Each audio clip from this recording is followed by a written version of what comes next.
Hello and welcome to Soul Love with Kimness. I am Kim van der Zande, your host, and I'm super excited to share another episode of Soul Love with you, where we share inspirational and empowering stories from the heart. We talk about the beauty and the shadows as both are part of the ascension journey, to remind you that you are powerful, you are magical, and to have trust in what you feel to be true deep within. Enjoy this next episode of Soul Love. Before we start the next Soul Love conversation, I want to invite you to check out my amazing book, Activating the Flower of Love, a sacred guide for manifesting your deepest desires and highest calling. This sacred book, filled with powerful tools and activations, will guide you to open your heart to the beauty and wisdom within you, empowering you to create the life you deeply desire from the foundation of love. You can find Activating the Flower of Love in all the major online and offline bookstores in ebook or paperback, or you can check it out through my website, kimness.nl, where you can also discover the different ways of working with me and the latest updates on new starting programs. Enjoy this next episode of Soul Love. Welcome everyone to a new episode of Soul Love. And today I'm excited and honored to share a sacred conversation with Gillese. I hope I pronounced your last name correctly, but I welcome you within this sacred space. Close enough. It's okay. Yes. It's often mispronounced. Yes, sometimes the language barrier is a bit, but yeah, in the end, it's about having you and sharing this sacred conversation. And I love that we're both like engineers, and we started in the maybe sometimes more mind space, and how you transitioned from that into going into meditation and experience that for yourself. And now you're in a phase in your life where you're guiding others. But maybe you want to share a little bit about how that was for you, being in engineering and being introduced to meditation, and yeah, how that opened your life to a deeper truth in yourself. And yeah. Great question. Yeah, and thank you so much for having me here. It's really a pleasure. Yeah, so great question. I was fortunate enough that when I was in junior high school, in grade 8, that one of my friends was curious about meditation for some reason. And so he actually, and somehow he had engaged with one of our teachers, who was a really cool teacher. We loved her. And she agreed to do a first guided meditation for me and my friend. Oh, wow. Yes. And so that was the first time I was exposed to meditation. Yeah. And then having a Christian upbringing, I was, just a normal kid going to a Christian church growing up. Yeah. And as I got older, as most people do, I kind of parted ways a little bit and didn't attend church and wasn't really that spiritual. So it was in third year engineering and math class when they were essentially teaching us the heat equation. And it was, an infinite summation of multiple variables, and it seemed very complex. And I'm always like suspicious of, okay, this math seems very fancy, but how real world is it? Yeah. And so then the teacher said, and if you're questioning the validity of this equation, here's a computer model and here's an actual. And it was almost a mirror image. Yes. Wow. And it was in that moment that I was really blown away. I basically came to the realization this is way, way too complicated to be random. It's sophisticated, precise math, essentially an infinite summation, so a never-ending summation in every single now moment to describe the transfer of heat. And so if the rules of the universe are so precise and infinite in every now moment, I just thought there was no way there wasn't a creator at that point. So that was I get that. Yeah. Yeah, so that was my kind of re-entry back into spirituality. It was actually through engineering, and that's when I started getting curious and I started Googling things and finding out about chakras and, different things like that, and started reading up and studying and training. And so, yeah, that was kind of how I came back into this space. I love that. Yeah. But it is it like also a lot of things like the divine spiral and all of that. There are a lot of like, even when they're trying to explain it mathematically, like there are so many synchronicities and so many, it's almost like a rabbit hole. The moment you start to be interested and curious about that path, it's like, yeah, so many things are connected and related, but it's also showing that there's so much more than we can truly understand in our human being, or it just opens this. And did you notice that that meditation helped you to grasp the more deeper meaning, or the maybe accepting, not knowing how it all works, or seeing the different picture behind all of the structures that were being presented? Or That's an interesting question. I don't know if in meditation I've had any aha moments as it relates to like grasping bigger concepts. I no? think I'm still coming to terms with the inability to really understand it all. So I'm Yes. still in the acceptance phase of that. Yeah. But certainly meditation helped me ground and grow and just continue Yeah. expanding what I can offer in either a traditional professional way or a non-traditional professional way, such as meditation teaching. I love that. Yeah. And which ways did you notice like meditation helping you, like in your physical life? Or you already shared grounding, but were there like different things that you feel like, okay, the moment I started to do that more consciously or more often, I noticed these shifts, and especially because you now stepped out of engineer, or slowly stepping into this transition. So somehow it activated something within you that you felt like, okay, it got you excited to now guide others on this path and to let them feel there's more than just yeah, what we know or what we're being taught, or yeah.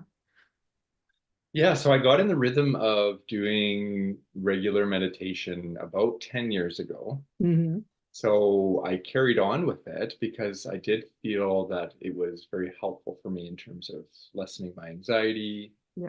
just helping me be more present and conscious of how I'm interacting with others and that type of thing.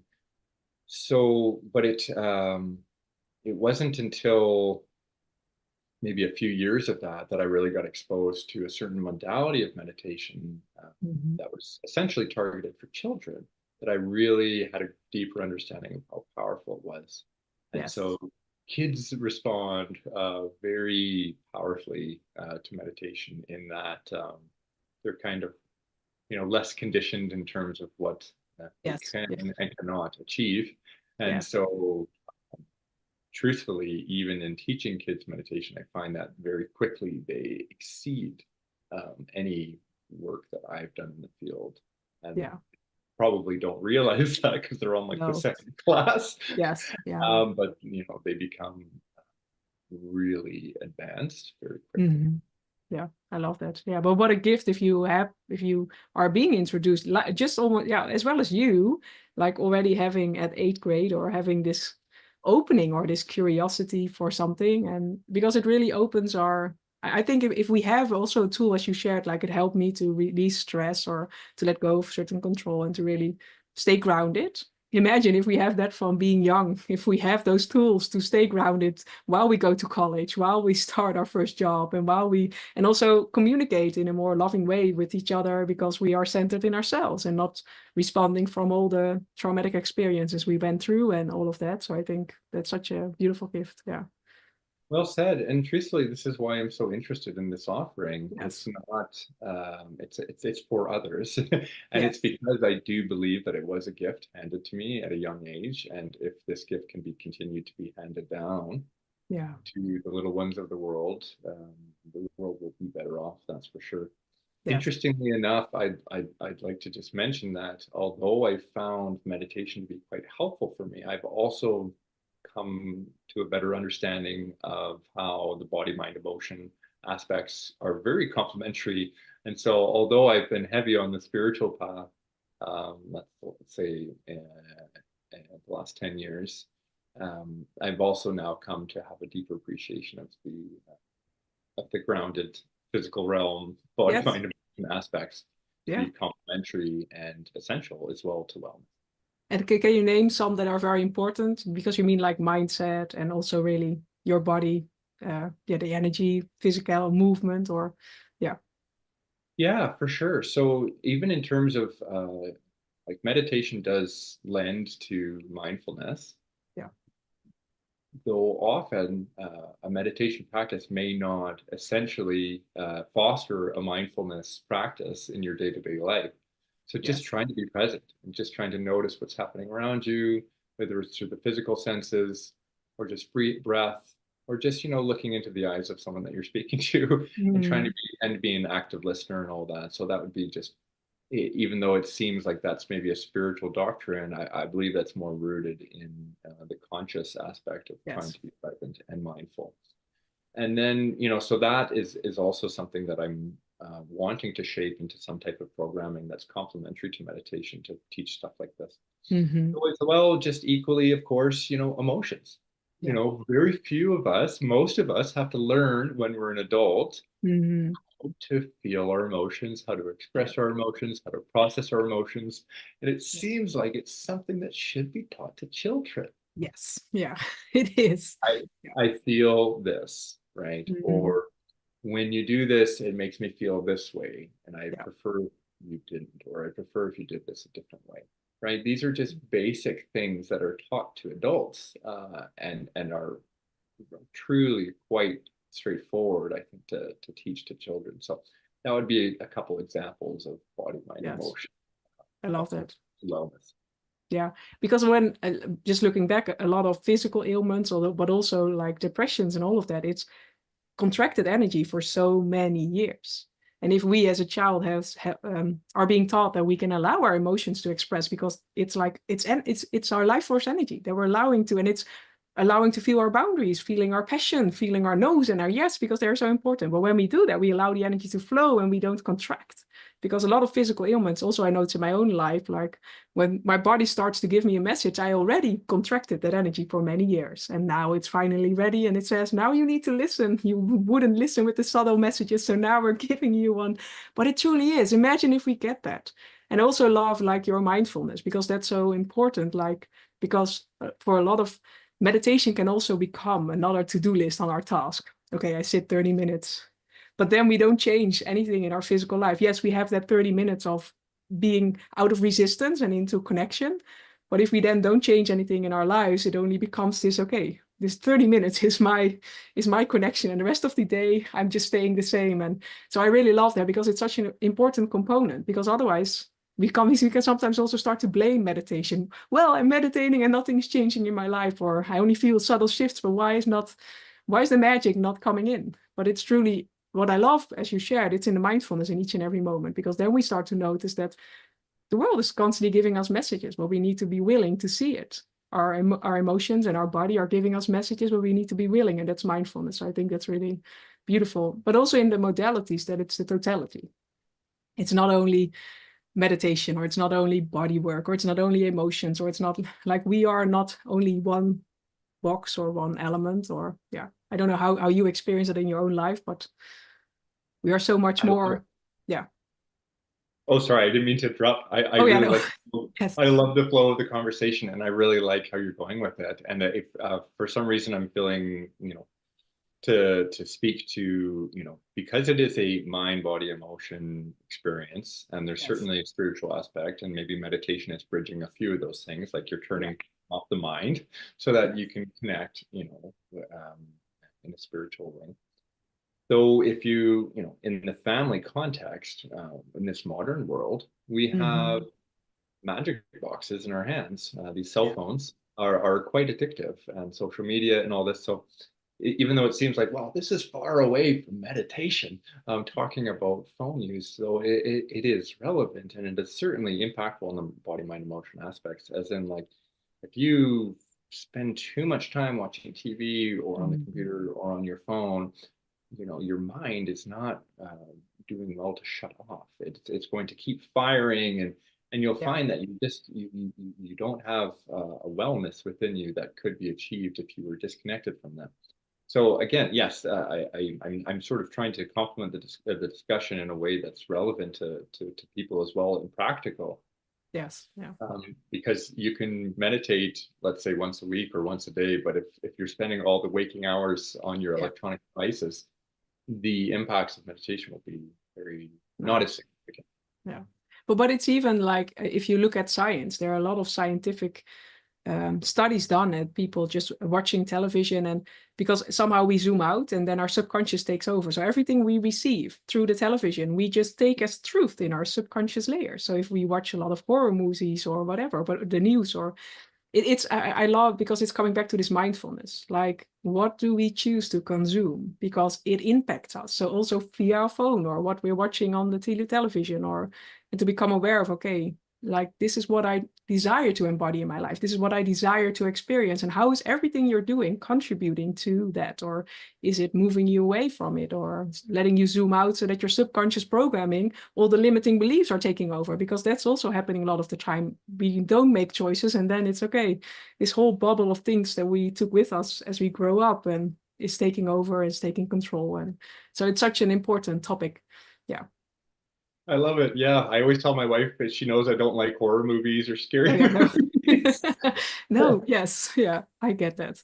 Well, Yeah, maybe it's for that reason. I do feel deep down that it is for reasons like that, but all I can say is just I don't feel comfortable no, watching them, no, and my body feels dysregulated, and I much yeah. prefer to watch non-scary horror Yes, movies. no, I get that. Yeah, no, but it has an impact on us, and it's really becoming aware. Yeah, for me, although, yeah. But I'm also wondering, like, because you're coming out of engineering and out of, like, if you see like people around you that are like, how, because you're in this world as a man stepping into this beautiful divine feminine, well, intuitive side of you, and for me, I think we need more men that are ready to let this vulnerability, and because it's power, let that arise and let the softness in them come. But how has that transition went for you from being in this engineering world and allowing this softness to guide you, and not like, yeah, because we have both as man and woman, we both have the masculine and feminine energies within you, but it's really this rising of the feminine that is being called forward, I think, in all of us. And I so honor all men that are called, that are answering this call to, yeah, look at softness and emotions. And yes. Yeah, truly, many of the teachers that I've studied with or programs that I've taken have been led by women. So I Yeah. don't know if that, I think that was certainly a subconscious decision. I didn't seek out, spiritual leaders in the field that were women. Mm. So it's interesting that you bring that up. Though, if you're asking, like, how has this been sort of engaging with people day to day, whether that be in a traditional employment or not, I tend to stick to more of the body, mind, emotion out of the gate because that is Yes. easy for people to digest. Yeah, I get Basics that. of, feeling your emotions, Yes. being open about mental health, basic things like this that, and I say basic not in a way to take away from it. Like, I'm being very honest that prior to, say, 5 years ago, I did not pursue mental health, and I wasn't No. so much confident in feeling emotions and expressing emotions. And I'm still working on that. So I'm still Mm. getting there myself. Yeah. So, but as it relates to more on the meditation side and stuff like that, I tend to broach that subject when I do believe people are a little bit on their path. Because again, if you're trying to look to meditation to be your silver bullet, Yeah. it yeah, there could be many things getting in the way, and things that we've already spoken about on this call. Mm-hmm. So I do enjoy exposing people to the concept of meditation if I do believe they have already some concepts of some wellness activities already. Yeah, I love that. Yeah, and in the end, because for me as well, the word spirituality, or for me, it's returning back to ourselves and to what truly makes us happy and what truly fulfills us and what brings us joy, so that we can spread that in the world. And it doesn't matter in which way, but it's just, maybe it's already what I loved in the beginning of the conversation, you sharing, like, it's being open to, being willing to ask questions, being willing to go on this exploration of, okay, wonder, there's more to life than what I thought there was. And in that, things open up, but it can be meditation, but it can also be very different things. But it's more like, okay, because as we grow up, there are so many things that we are being taught in school and through our parents and society and all of that. And sometimes we just all take them for granted. And especially when we're 1 to 7, we're taking this all as a sponge. But now we're coming back to, okay, is this truly my truth? Is this truly who I desire to live? Is this truly what I'm here for, what excites me, or okay, maybe I have 30 years of working or 40 years of working ahead of me. Is this truly what makes me happy? Do I want to do this for the rest of my life? I'm just already asking these questions. And that's like, for me, yes, sometimes people can put the label spirituality on it, but for me, this is essential life. It's like, no, this is your truth. The old is like what has been almost the boxes we all been placed in. No, we're being invited to let them go and to really feel like, okay, who are you and who am I, and how can I contribute, and how can I, yeah. So I love that, because it's not per se about, okay, you need to do meditation because it will help you. No, just ask questions like, yeah, what Yeah, excites you? Yes. I like where you're taking the conversation because you're taking it in a way that is beyond the practice of meditation and more in Yes. terms of your lifestyle. Yes. And this is where I aspire to be as well, in terms of I want to get to the point where the feeling I have during meditation, I carry with me throughout the day. Yes. And sometimes I'm able to do that, and sometimes I'm not. No. But generally speaking, yes, the end game is not just doing meditation because it's cool. It's using meditation, or not using, it's experiencing and meditation so that it can help you achieve the wellness and the happiness in your life that you are envisioning. And yes, this might lead to lifestyle changes, employment changes, or anything like this. But yes, Yeah. we should be happy with what we're doing. And yes, sometimes it is hard and challenging, and it takes Yes. some work, and it can be stressful on occasion. That Yes. stuff doesn't go away entirely. So It is. if we're kind of shifting towards and moving towards a higher proportion of being happy in our space, being showing up in a way where we feel like we're connecting with people and we're presenting our best self and we're delivering our gifts. Like It is. Yeah. there's different gifts and there's different seats at the table, and Yeah. yeah, so Yes. Yeah. As you know, I'm all about honoring your uniqueness. You're here to anchor something unique, and it really is about becoming it in every moment, because that's what I noticed in my own journey that I really needed to learn as well. Before, I always thought, okay, the solution is in meditation and going to higher realms and talking to beings of light and love. That's amazing. But the next moment I'm standing in the grocery store, and then, like, those are that's not the connection I have. Then I need to feel it in that moment as well. And it's not per se about always being happy, but it's about having the confidence and the resilience in ourselves to be able to say yes to life and everything that is coming on our path, and knowing that we have a choice, even though sometimes our situation maybe sometimes hasn't, for that moment, doesn't have a choice, but we can still choose how we see it.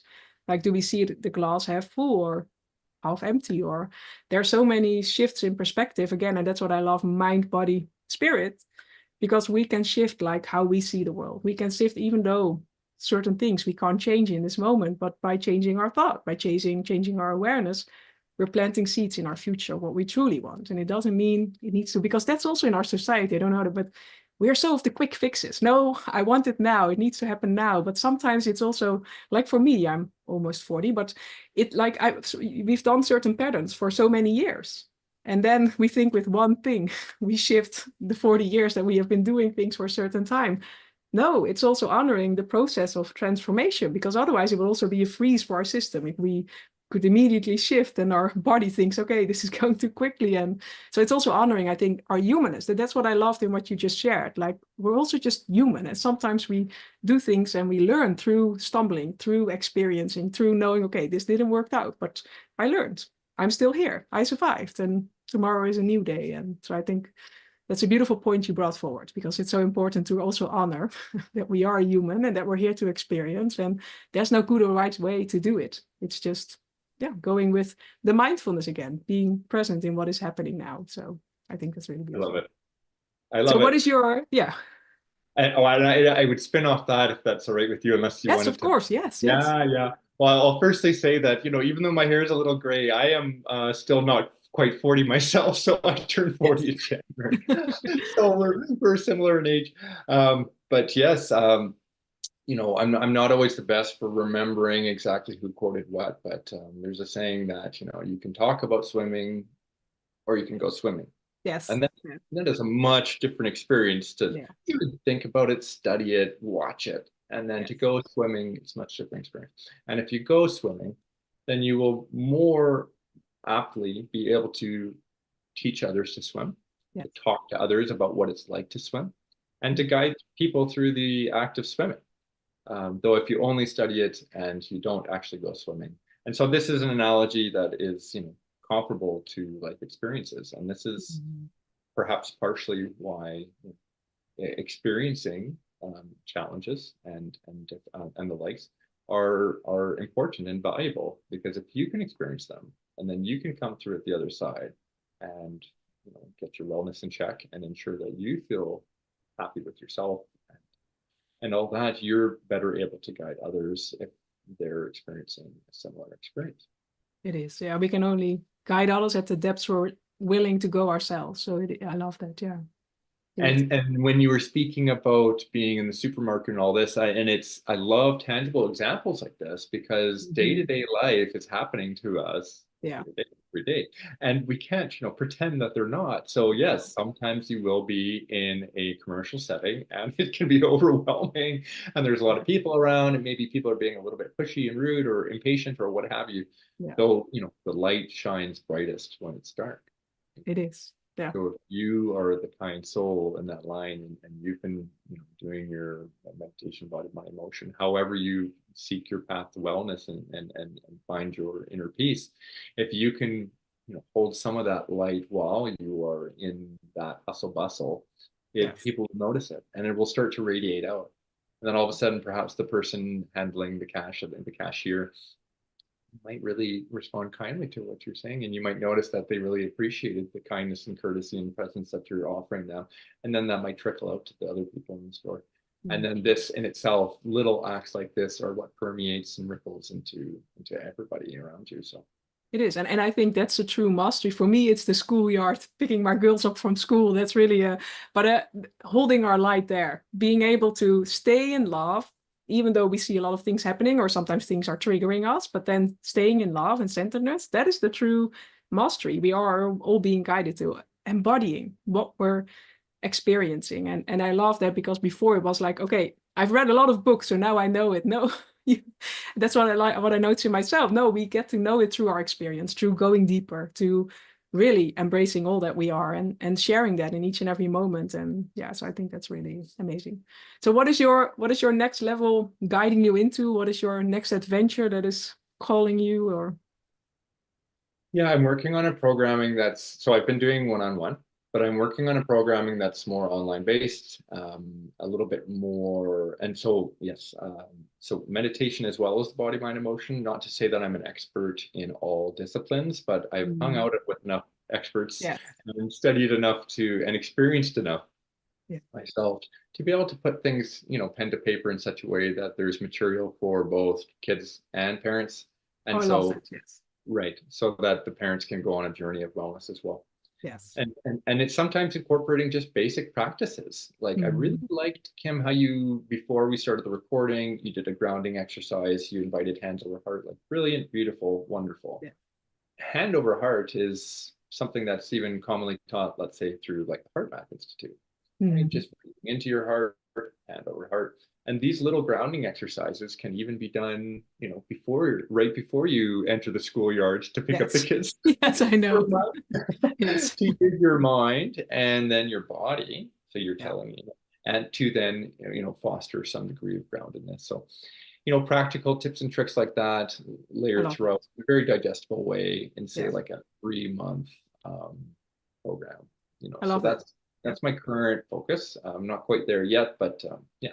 Yeah, I love that. Yeah. And I love that you're both for children and adults, because sometimes if either or, it's good that they both get to experience these tools and the availabilities. And I think also you have something to connect again as a family as well, because otherwise sometimes the children do things and then the parents don't understand, or vice versa. So I think it's really, because it helps if both have the understanding of the tools they can use when they feel overwhelmed or triggered. Or how amazing is that in your family when you get triggered by your children, or vice versa? And in the end, it's always a mirror in ourselves. But if we then have the tools to come back to ourselves and stay in love and stay in compassion. And so I think that's really an amazing offer. And again, it's also like, it's not in, that's what I notice in my own journey and my mission is like, it's not in having everything perfect. Again, you're radiating your energy and your embodiment, and you share what you experience, and in that people resonate. And I think that's the new way of marketing, or the new way of being. It just allows in a deeper trust and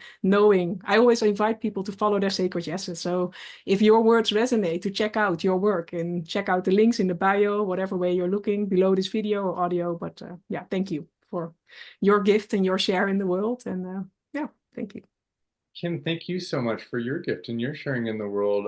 I'm just very happy to have been here, and it's just been a pleasure to have shared this space with you. So I really appreciate you, and thank you so much. Thank you. Same here. If there was one last tip before we close, one last tip or advice you would like to give everyone tuning in? The last tip I would offer is that truthfully, meditation doesn't have to be anything fancy. Closing your eyes, trying to turn off the chatter of the mind. Yeah. You can do a micro meditation very quickly. You know, if you're just using the simple thing of hand over heart, close your eyes, take a breath. Do this anytime you're feeling dysregulated. You know, you may not want to do it in front of somebody in a meeting or in the supermarket, and people might be like, you know, thinking you're a little bit strange. So obviously, you may not do it everywhere, but you know, meditation doesn't have to be complicated, and you have the ability to do it. I love it. Thank you. I want to thank you for sharing your wisdom, and everyone tuning in. I want to thank you for joining this sacred conversation. Let us know in the comments below what sparked for you, and like, follow, whatever way resonates with you. And I'm really looking forward to seeing you in the next Soul Love podcast. So for now, much love. Bye. Thank you for joining this episode of Soul Love. If you want to find out more about what we do, you can find it below. And I'll see you in the next episode. Much love.